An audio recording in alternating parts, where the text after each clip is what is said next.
about my instruction in the dressing room. I want a good, clean fight. Remember, protect yourself at all times, and you must obey my command at all times. Good luck to both of you touching me.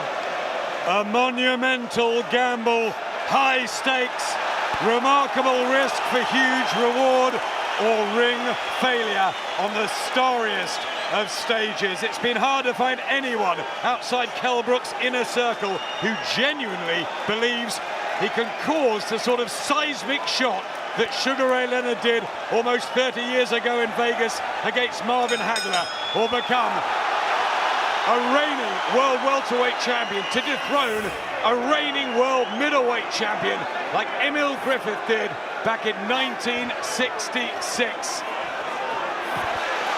But you never know in boxing. So many questions. Can he take Golovkin's power? Will he have the extra speed? Early thoughts. Well, nice left hook by Brook there, Carl. Yeah, it's nice left hook by Brook. If he can use his jab and his speed, as you say, the welterweight speed, and handle the power of Golovkin, then he's in with potentially a chance with this. I'm on the edge of my seat straight away because Golovkin marches forward and lets them thunderous punches go, and you just don't know how Brook's going to respond when he gets tagged with them shots. He needs to jab and move, he needs to be elusive. Great jab there by Brook. Golovkin doing what he does, backing his opponent up straight away with no concern really. He's stalking, he's powerful, he judges distance nice so well. Brook, I tell you Golovkin. Golovkin pressures, but he doesn't move his head. I've been saying it all week, it's the one flaw I see, and Kell is taking advantage with a sharp counter right hand before. Nice jabs, counter jabs. This is how you domesticate a pressure guy, but you've got to watch the big power as Kell just got touched there. Yeah, Golovkin backing Brook up into his own corner. There's the body shot, he's hurt early on in the first round. That's the first signs. You got to hold when you're hurt, he's being smart. This guy Golovkin has been knocking down light heavyweights and cruiserweights in sparring, and Kell Brook has never faced a middleweight in a ring like this. There's the uppercut, he comes back. What about these tactics as he tries to hurt Golovkin? Golovkin's hittable, guys. Everybody makes like Golovkin gets hit on purpose. I don't believe it. He never moves his head. He will give Brook chances to land that speed. I think we've had a question answered there straight away, and he's worrying signs. Kell Brook got taken with a left hook early on there, and his legs seem to, go from under it. He looks like he's recovered, and he's responding back, but getting at Golovkin isn't doing much now. He's just having a look. But Brook there looked hurt, and it's worrying signs very early, straight away in round one here, with this massive task that he's got in front of him. Brook staying calm through the pressure. This is what he's got to do. You guys tend to panic at this point right here when Golovkin traps them. Brook stays calm and he counters well. But he's not moving. He's not using his feet. But that's the thing. You don't want to go into flight. You just want to take little steps here and there. And I believe Kell's got the right game plan here.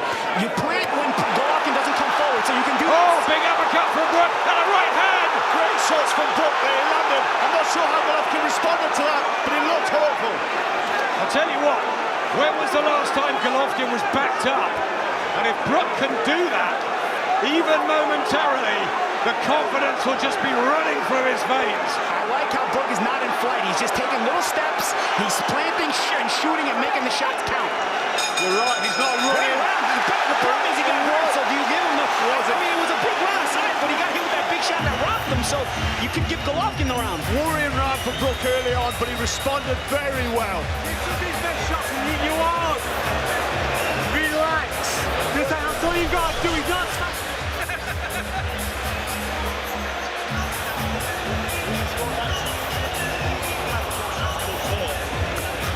Here's a shot that some shots on the ropes. Golovkin landed a good body shot, and that set up the head shot, which actually hurt Kell. Kell took it well, all things considered. That was a lethal shot, and Kell came back with some beautiful combinations.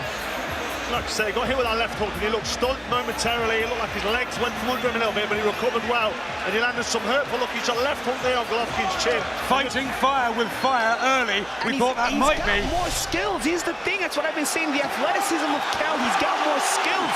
Just this guy has a killer punch. Kell's able to step back with half steps and counters. He boxed well aside from getting hurt, but getting hurt may lose you the round. Gennady Golovkin. 5 first-round knockout wins in his career, 7 inside 2, 6 more in the third round. the monstrous puncher from Kazakhstan, defending his world middleweight crown. You see even the simple things Kel does. You see that counter jab. It just makes Golovkin stop in his tracks. It's not a power shot, but it'll make Golovkin stop in his tracks. Both have got excellent jabs. But Bروk says he feels comfortable, at ease now at this weight. He hasn't dragged himself down. It's been a very positive start, Carl. It has, yeah. I just got up close when Golovkin's in front of Brók. The worrying thing here is Golovkin's able to push Brók back and sort of manhandle him and be in control up close. And as the fight wears on, if he does wear on, great response by Brók. He's landing some nice clean shots here. The creative Kel Brók offense, different angles, punches, uppercuts, punches around the side, straight shots. Well, we've got to remember that Golovkin's never really been in with anybody as skillful and as talented naturally as Kel Brók. So he's in new territory here, Golovkin. Through his professional career, is Kel Brók the most talented opponent? Everybody. It's the total package that makes Kel Brók the most talented athlete. But everybody was writing him off. You couldn't find one person, Bolly, in the media, full stop, who was backing Kel in this fight. What's worrying for me, no, you're right there, Adam, no one's really backing him. What's worrying for me here, though, is Golovkin's still able to mark forward. Walked into a counter there, a crisp counter from Brók. But you see him punching really well, Brók is here. I'm just worried he's on his back foot, and Golovkin's almost able to do pretty much what he usually does, which is get momentum with his heavy hands moving forward. Brók's not running. Yeah, exactly, he's just stepping back. Trying to make his power tell early as well, Kel Brók, but Golovkin has centre ring. There's the right hand he's trying. He is marked up around the face. Never been really badly hurt, certainly never been down, amateur or pro. Gennady Golovkin. What an uppercut from Kel Brók! A beautiful shot in the second round. Again, oh, lovely right hand! And Golovkin is beckoning him in and says, come on then, let's go to war. Amazing by Kel Brók. I'm amazed. He's standing right in the middle and tagging him. Kel Brók here having unbelievable success. The uppercut, the right hook, the jab right hand. Blood from the nose of Golovkin. We know he now respects Brók's power, certainly the angles and the speed. How's he going to react, Golovkin? Well, the left hook from Golovkin looking a little bit cumbersome, a little bit slow. Too early to say, but he's not firing as sharp as he usually is. Brók's boxing, superb, moving. Great round from Brók, great round. I tell you what, this is one of the most incredible atmospheres I remember through 25 years of covering boxing at Sky. That night when Ricky Hatton beat Costas Hugh stands out, when Naz went to the Garden to fight Kevin Kelly. Your fight obviously with George Groves, but there's something here in the air. Is the unthinkable possible? Well, it's that air of invincibility that Triple G brings to the ring, and now Brók is sort of throwing the script out of the window. I know it's only round 2, that's just as good, and it's early stages yet of the fight, but he's having some great success. I'm very impressed and shocked, if I'm honest, with what's happening. Adam, you know what I'm even more impressed with is Kel's ability to control the pace. He's able to take his little walks. Look at how excited he got for his little guy.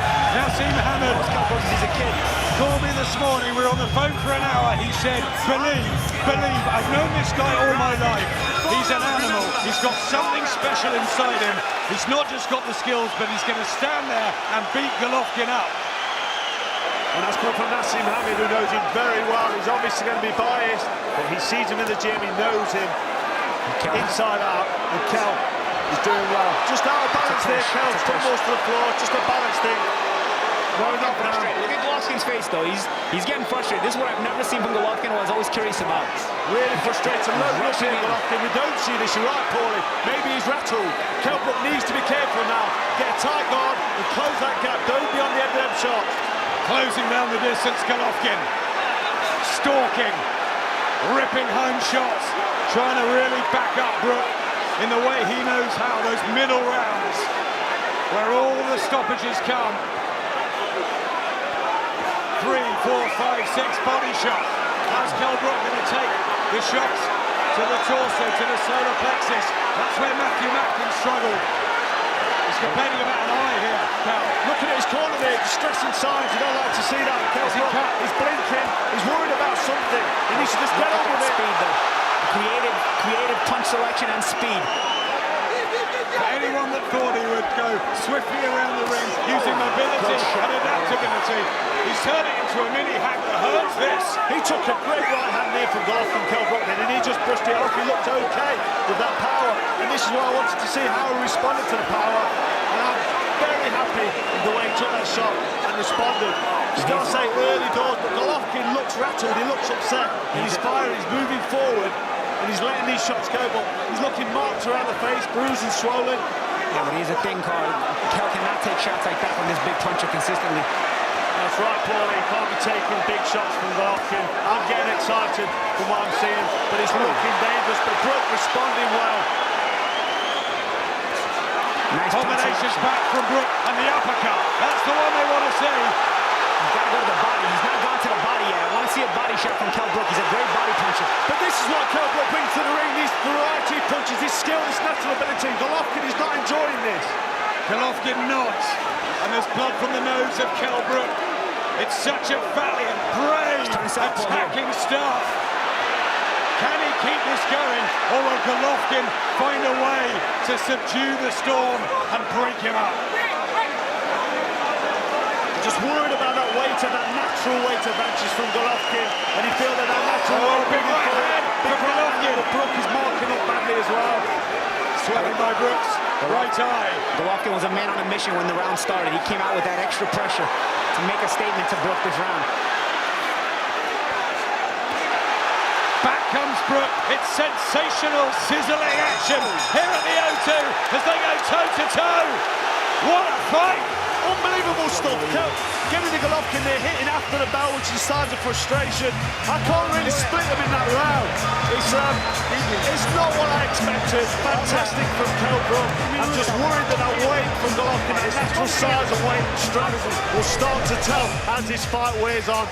Dominic Ingle there, so furious in the corner, furious with the success, but trying to get inside Kell Brók's head and trying to probably keep him believing. Now, last round, Golovkin came out flying. How do you start this next round if you're Brók? Do you expect that same rush from Golovkin, or do you rush him and play the mind game back to him? With the early success from Kell Brók, is he in danger of becoming too macho here, Paulie, as Golovkin comes back at him there? There's a fine line with the macho stuff, because I think Brók, after that round where Golovkin tried to boss it, Brók may need to come out trying to boss this round. But honestly, it's a personal decision here. I don't know. That eye is badly marked up for Kell Brók. I tell you what, it's been pulsating here. We're talking about how is the weight going to affect Kell as the bigger man is attacking, but Golovkin's wasted a lot of energy, and he himself is taking some shots. Now he goes to the body. That's what you wanted to see from Brók. But if Golovkin matches fire with fire to the body, that could unhinge Brók. That's the thing, Adam. Golovkin's gone to the body already. Kell's taking it well. Obviously, you never want to take too many body shots, but I'd like to see Kell touch him up a little bit to the body, because he's getting Golovkin's hands up with all the landed head shots. The body will be open. Brók landed some great combinations, body in the head, but he's on his back foot. He's taking shots in the counter, and he's marked up like I've never seen him before. That right high of Kell Brók looking like he wants to close, which is bad signs. If that does close, he'll be in trouble. And his back's against his ropes. Great defense. Right hand from Brók. Again, the nod from Golovkin, but it just bounces off his chin.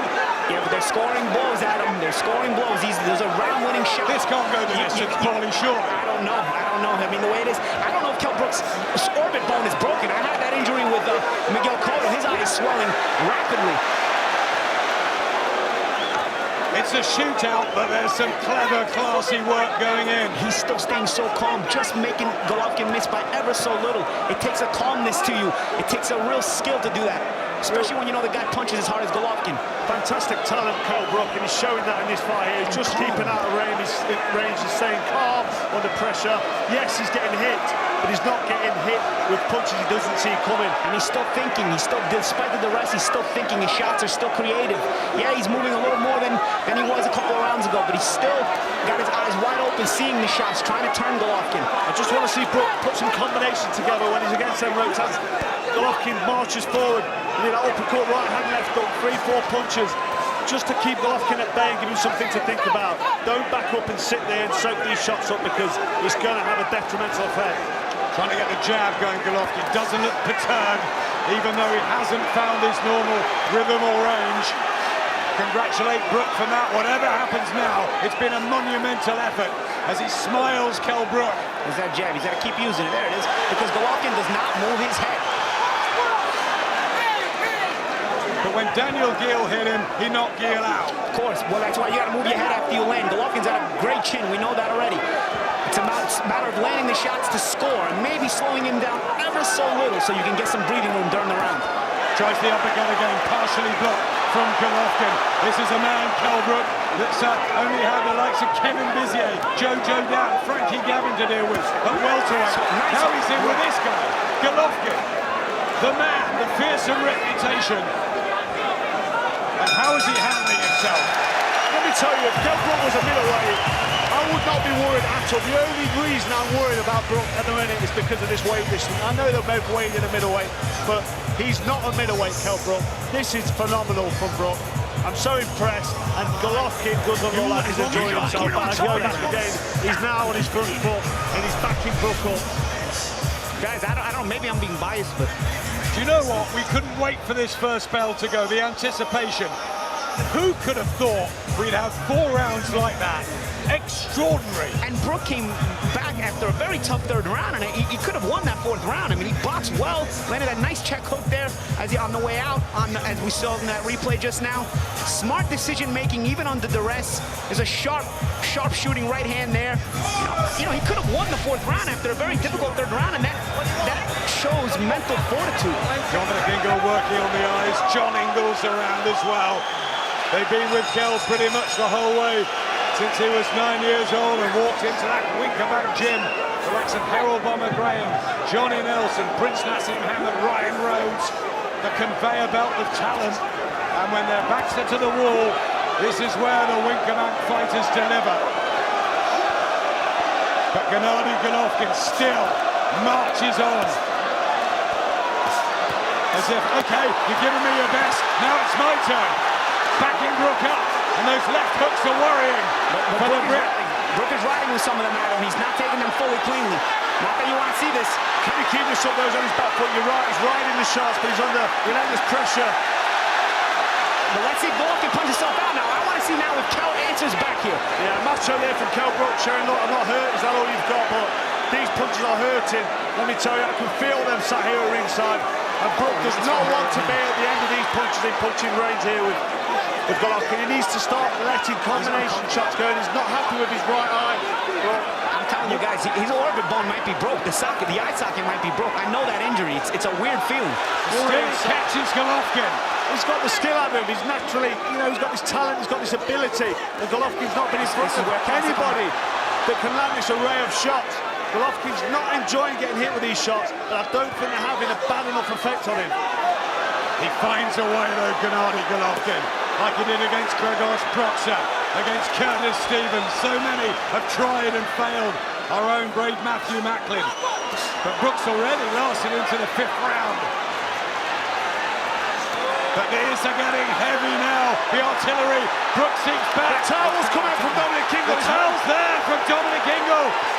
And Gennady Golovkin is going to retain his world middleweight title. The towel has come in. The referee didn't see it. He did not see that towel. And it is all over. Gennady Golovkin just proved too much, too strong, too naturally big. Not great for Brook, just too big. That's the fun. That's the key. That was the key. That was the entire key. This is a monster puncher at middleweight. You know what, at the end there, Paulie, he was under pressure, he was taking shots, left up, right up, uppercuts, double jab right hands, and you can see Brook was not going to quit. Dominic Ingle there, very compassionate there for his man. I like to see that. It's a great stoppage. The referee was not going to stop it. A big credit to Dominic Ingle, man. He knows Kell since he's young. He knows what he can and can't take. He actually let him take some of the punishment because he knew his guy could come back, and Kell came back wonderfully in some moments in that fight. But he knew when it was time, and he knew when his guy had nothing left to give back. There was just signs, wasn't there, in the last 3-4 minutes, that the pressure and the natural advantage that Golovkin was always going to have as the rounds tick by just paid off. But Brook, what an effort! What an effort! Unbelievable effort. I've never seen anything like it in recent years in modern day boxing. To come up from welterweight, to face somebody like Triple G, but he showed me there, he showed me vulnerabilities of Triple G. He got hit with a lot of shots. He didn't look like he was enjoying himself. And as far as I'm concerned, the only reason Gennady Golovkin came through there in the end was that size and natural weight advantage. Yeah, you know, Kel might have broke the orbit bone. Again, I'm not a doctor. I'm just guessing here. He might have broke the orbit bone with that first left hook that hit him, that hurt him in the first round. But still, Gennady Golovkin reigns unbeaten in 36, the 33rd knockout. Even when there were signs, he discovers something inside himself as he drills forward, unloading the punches, powerful head and body. And look at the balance. Look at how he's able to follow through with other shots forcefully, because Golovkin does not get too excited when his offense is working for him. Look at how he's constantly maintaining balance, kept Brook under duress, and forced the stoppage. He's a straight right hand, but where is he? He's right in front of Brook again. Brook cannot find the escape. And look at the follow-up combinations. And eventually the towel came in right here, right about here.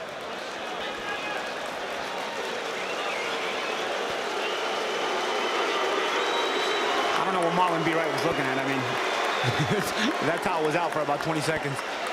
And Dominic Ingle reading it like you guys, sensing enough is enough. Yes, he was leaving Brook in there for long enough to see if he had any answers and to see if there was any response, and also giving him a chance to see if Gennady Golovkin could be hurt by Brook, which I don't think he really could. He was stunned early on in the fight, but that natural weight and size as the fight pressed on became really evident there, and great stoppage by Dominic Ingle. I'm really glad he did what he did. What a stunning fight while it lasted. Congratulations, Gennady Golovkin, still the world middleweight king. But Kell Brook, you made your name tonight even more than ever before. Even on the world stage, I think people will know and credit Kell Brook more for this fight than they will for all his wins. And that's really a shame, because Kell Brook was always a terrific fighter, even before tonight. I've been singing his praises for a long time. I never felt he got enough credit in America. I hope in the United States they see this performance and they give him credit despite the loss, because I believe he's gaining more notoriety in this fight. This is a worldwide stage here. Well, I second that. He showed there what sort of courage and, you know, that mental grit and toughness and that warrior instinct to just stay in there and carry on. And, you know, he didn't go down, he didn't get knocked out. He's leaving here with his chin held high, and, you know, he's intact. His reputation is intact, Kell Brook. He's a world-class welterweight. He might be a world-class light middleweight, but we've found out tonight that he is not a middleweight. Well said, guys. Kell Brook loses for the first time. But what a battle while it lasted, and Gennady Golovkin celebrates and Kell Brook commiserates with the family. But it's been nothing to be worried about. I'm curious about that right eye, though, that eye socket. You know, I wonder if there's a fracture there, because he was very uncomfortable about it.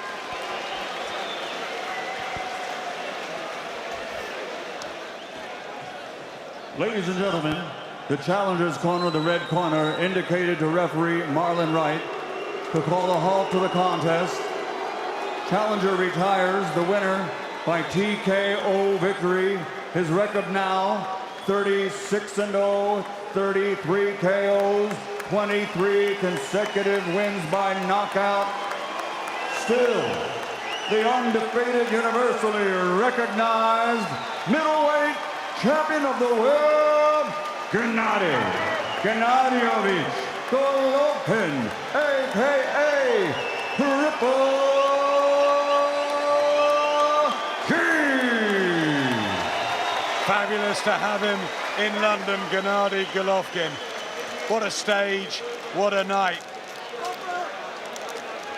And Kell Brook covers himself in glory too, in a defeat that will still live long in the memory, maybe more than any of his victories, possibly the Sean Porter win apart.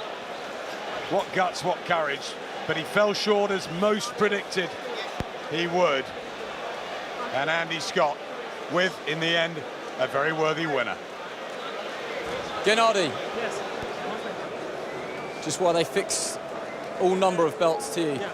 Congratulations. You promised a big drama show for the fans here. 5 thoroughly exciting, brutal rounds. Talk us through it. You know, first of all, thank you very much, London, like all public and like all fans. Thank you very much. You know, I promise bring big drama show because, you know, I know Kel, he's huge fighter. He's very good fighter. And sorry, he's not middleweight. It's not his way. Did you feel then through the fight that you were too big, too strong? You know, I know my style. Just, you know, I respect him. He's good and not so strong. It was great to watch. Did he hurt you at all? No, he just touched. You know, this is like training. I don't feel his power and stay like this and relax. Like, yeah, so many punches and I don't feel. A word on Kell Brook. A lot of people wouldn't fight you. Kell came up from his natural, well, they say it's his natural weight of welterweight to meet you at middleweight. A word on him. Yes, I respect. Kell, he's very, you know, and thanks his corner, you know. First of all, for him, right, for his career, for his family, it's correct, you know, this, because I feel it's game over. Okay, Finish. Got all your team here, so let's talk about the future. Politics, money, egos aside, who do you want to fight? First of all, I'm a boxer, you know, just I'm open for everybody. For everybody, just I want unification fight.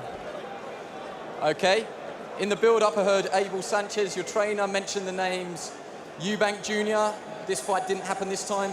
James De Gea, would you come back to the UK to fight again?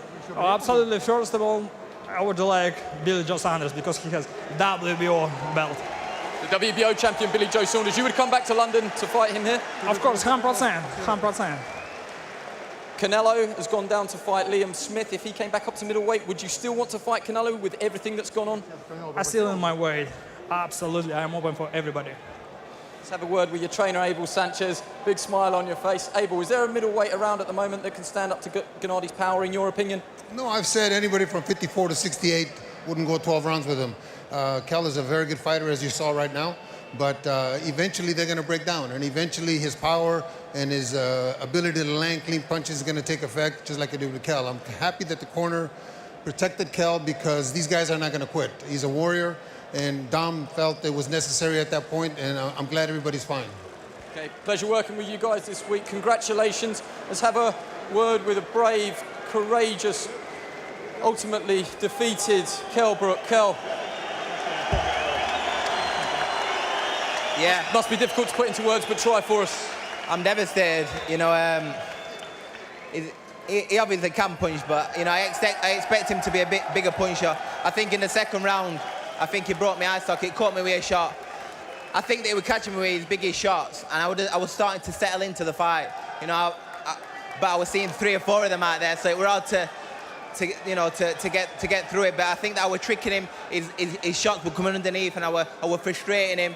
I was standing there at times. I was starting to settle into it, but when you see 3 or 4 of them, you know, it's hard to carry on. Did you feel that you did hurt him at all? He said there that he wasn't ever hurt, but you caught him with an uppercut in the first round and a couple of other times as the fight wore on. Believe me, I hurt him. You know, when you're in a fight, you can see every movement of a fighter, and I've seen his legs buckle a couple of times. I was starting to settle in. I'm not taking nothing away from Glovkin. You know, he's a scary champion. Nobody wants to fight him. I would fight him again. You know, I mean, this with the eye, you know, stop me coming forward. He's a great champion. I think that the fans, you know, I'm trying to give back to the fans an amazing fight. I hope that they enjoyed the fight while it lasted. I wish I could go on, but when you see 5 of them, you don't know which one to hit. Hit the one in the middle, they said, but, you know, it started to get tough in there when you can't see, you know, against a great champion. No, all credit to you. What about the weight issue? Do you believe that you are a middleweight, or do you believe that you're more of a super welterweight? Can you ever go back down to welterweight? You know, we'll have to go to the... We'll have to go back to the drawing boards, get on the machines and see where I put a lot of muscle on. You know, I think I'd be more suited at 154 light middleweight. I think I'd be big, strong. I know that Canelo and Liam Smith are fighting next week. I'd love to fight the winner. You know, I think I've jumped up 2 weight divisions and boxed a man what everybody's running away of. And now we're ready to stand and fight with him. I'm starting to settle in, like I've just said. It weren't my night. I'm absolutely gutted because there were much, much more to come from me. I was just getting started, but I've seen 5 of them out there. I think I bust my eye socket. Nobody knows better than your trainer, Dominic Ingle, and I presume you would have fought on regardless. Were you happy with the stoppage? Maybe phrase that wrong. You know, Can you be angry at the stoppage? I'm a warrior. I want to carry on, you know, but my team watching it from the outside. Dominic stood up. I was ready to fight on, you know. You have to kill me in here. Everybody knows that who trains with me. I was starting to come on, you know. I was starting to settle in. You see me stand with him at times. I was starting to get into the fight. We knew that the first 5 or 6 rounds were going to be very tough. And then we were going to start boxing and taking over, standing with him a little bit, wearing him, have a little war with him, and then go for a little walk and get the later rounds. But you have to talk to me, coach, about why you come up.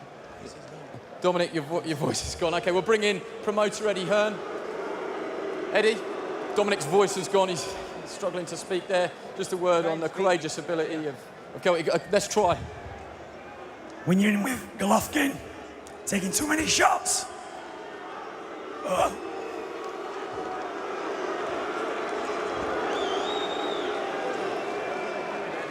Yeah. Eddie Hearn, a word on Kell. Tremendous effort. Where do you go now, and your thoughts on the fight? Well, listen, you know, fans always want people to step up and fight the best, and Kell stepped up and fought the best. He was ahead on the scorecards, but at the end of the day, you know, his eye socket's gone and he's seeing 2 or 3 of them. He would fight all night, but the team, I know the fans want to see the fight go on as long as possible. But you know, you can't be fighting a guy like Golovkin when you can't even focus on the guy. So I think Kell deserves a huge amount of respect. I believe he's still one of the best fighters in the world. You know, no one else wants to fight Golovkin. He stepped up from welterweight to middleweight. You know, it wasn't just a middleweight fighting a middleweight. He wanted the big fights. No one wanted to fight him. And for 5 or 6 rounds, I think he's given Golovkin a hell of a fight there. And, you know, like I said, Mauricio Suleiman just told me he was ahead on the scorecards. I would have liked to have seen the fight go on. But, you know, you can't let fighters fight with injuries like that. But I think Kell Brook deserves a lot of respect. And just a word. He wants Billy Joe Saunders next. The names that were mentioned in the build-up, the likes of James DeGale and Chris Eubank Jr., who you obviously promote. What about those fights? Yeah, listen, I think he showed that Golovkin is human. You know, it was a great 5 or 6 rounds that he gave him. He told he could hit him. He gave him great angles. But in the end, the power caught up. It damaged him. And Golovkin's a very, very strong man. And, you know, that fight was going to go into deep waters. I know you wanted to see it. But also, you've got a guy whose health's at stake as well. So Kell Brook will be back. He's still the IBF welterweight champion of the world. We'll sit down, go away, and he'll be in some big fights in the future in this country. Final word to you, Kell. I'll be back. I'm sorry to disappoint, but I'll be back. You know, I get it me all. When you can't continue, you can't. I'll be back. I love everyone here. If you've seen me win or lose, you've still come and supported boxing. Thank you all. But the way Brook roared back at him after taking those thunderous punches. You know, I didn't know who to give the round to. I wound up scoring it 10-10 because Golovkin hurt him with a great hook to the head and set up by a great body shot. Look, he'll land the hook to the body and it'll get Brook's hands away from his face, and then he'll land the hook to the head, which you don't see there in the follow-up. But then the rest of the round, I mean, Kell came back almost angry, putting together combinations, and this is where I disagree with Johnny about weight having nothing to do with it. Because not only don't you see Golovkin getting hit with combinations, but you don't see Kell Brook landing combinations and guys not going down. Kell Brook knocks down full-fledged welterweights with 1 punch. So he was landing combinations on Gennady Golovkin. One thing I've said all week about Gennady Golovkin, there's one flaw. There's absolutely no head movement. He can be hit by a sharpshooter, and Kell Brook is a sharpshooter. The thing I was most impressed by, though, is Kell Brook's character. At the end of the day, he was moving around the ring and stayed calm the entire time, even after having eaten certain shots, even after having probably his eye socket broken, which is an injury I've had in the past. He remained calm. He didn't take off in flight mode. He stayed calm. He let the punches miss by ever so much so that he could come back and make the count. Kell had another difficult round. And then in round 4, Kell came back and probably won the round. I mean, that left uppercut he hit with, I think it was in the 2nd round. If that was any other welterweight, if that was a welterweight, not a middleweight, he was on the floor. Even then, he landed a left hook, straight right hand combination straight after it. And you think, if that was any, that's why I disagree with Johnny when he says welterweight, middleweight. If that was a welterweight in the world, he'd have shook them to their boots. Absolutely, and I'll give you one even more. Even if you're not knocking down the guy, you're landing shots like that, the pressure will stop. The guy will think twice about the assault he's bringing to you. The reason There's my opinion, the reason Golovkin's assault never stopped, or it stopped in moments, then it restarted. Stopped in moments and restarted. And that's obviously the mental strength of Golovkin as well. Let's give credit where credit is due. But at the end of the day, it wasn't hurting enough. It was getting his attention for sure. I don't think he hurt Golovkin fully, but I do think he got his attention and made Golovkin realize, you know what, let me settle down here and let me figure out where I'm going. Because there were moments when Golovkin was clearly frustrated.